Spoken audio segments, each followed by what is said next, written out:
S ಚಟುವಟಿಕೆಗಳನ್ನು ನಿರ್ಬಂಧಿಸುವ ಹಿನ್ನೆಲೆಯಲ್ಲಿ RSS ಒಂದು ರಿಜಿಸ್ಟರ್ ಸಂಘಟನೆ ಅಲ್ಲ. ಒಂದು ವೇಳೆ ರಿಜಿಸ್ಟರ್ ಸಂಘಟನೆಗಳಾಗಿದ್ದರೆ ಯಾವುದಾದರೂ ಒಂದು ಕಾನೂನಿನ ಅಡಿಯಲ್ಲಿ RSS ಅನ್ನ ತಂದು ಆ ಕಾನೂನಿನ ಅಡಿಯಲ್ಲಿ RSS ಅನ್ನ ಕಟ್ಟಿ ಹಾಕಬಹುದಾಗಿತ್ತು.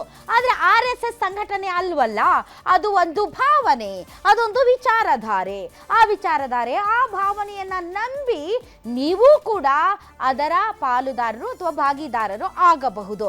ಹಾಗಾಗಿ RSS ಚಟುವಟಿಕೆಗಳನ್ನ ಬ್ಯಾನ್ ಮಾಡುವ ನಿಟ್ಟಿನಲ್ಲಿ ಸರ್ಕಾರ ಒಂದು ಆದೇಶವನ್ನು ಹೊರಡಿಸುತ್ತೆ. ಏನದು?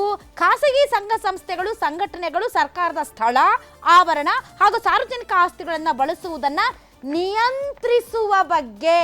ನಿಯಂತ್ರಣ, ನಿಮ್ಗೆ ಇಷ್ಟ ಇದ್ರೆ ಸ್ಥಳೀಯ ಪ್ರಾಧಿಕಾರ ನಿಮ್ಗೆ ಇಷ್ಟ ಇದ್ರೆ ಕೊಡ್ಬೋದು, ಕಷ್ಟ ಆದರೆ ಬಿಡ್ಬೋದು.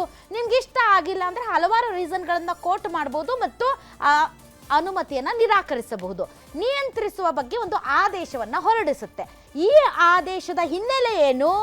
ಇದರ ಛತ್ರಿಯ ಒಳಗಡೆ RSS ಚಟುವಟಿಕೆಗಳನ್ನು ಬ್ಯಾನ್ ಮಾಡಬೇಕು ಅಂತ. ಮತ್ತೊಂದು ಕಡೆ ಚಿತ್ತಾಪುರದಲ್ಲಿ ಶಾಂತಿ ಸಭೆ ವಿಫಲ ಆಗಿ, ಗೊಂದಲ ಆಗಿ, ಅಶಾಂತಿ ಕ್ರಿಯೇಟ್ ಆಗಿ, ಯಾವುದೇ ನಿರ್ಣಯಕ್ಕೆ ಬರದೆ ಅಲ್ಲಿನ ಸ್ಥಳೀಯ ಆಡಳಿತ ಯಾರಿಗೆ ಯಾವತ್ತು ಪಥಸಂಚಲನ ಮಾಡಬೇಕು ಅಂತ ಡೇಟ್ ಫಿಕ್ಸ್ ಮಾಡಕ್ಕೆ ಹೋಗದೆ ಅದು ಒಂಥರ ಗಬ್ಬೆದ್ದು ಬಿಡ್ತು.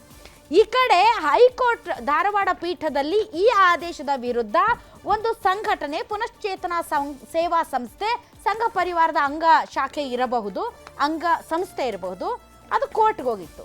ಕೋರ್ಟಲ್ಲಿ ಈ ಆದೇಶಕ್ಕೆ ತಡೆಯಾಜ್ಞೆ ಬಂದಿದೆ. ಏನಂತ?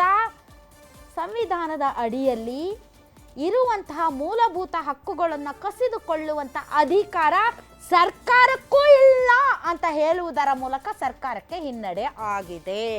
ಸೊ ಇಷ್ಟೆಲ್ಲ ಕಸರತ್ತಿನ ಸೆಂಟರ್ ಆಫ್ ದಿ ಅಟ್ರಾಕ್ಷನ್ ಏನು ಅಂತಂದರೆ RSS ಮತ್ತು RSSನ ಚಟುವಟಿಕೆಗಳನ್ನು ನಿಯಂತ್ರಿಸುವ, ನಿಷೇಧಿಸುವ ವಿಚಾರ.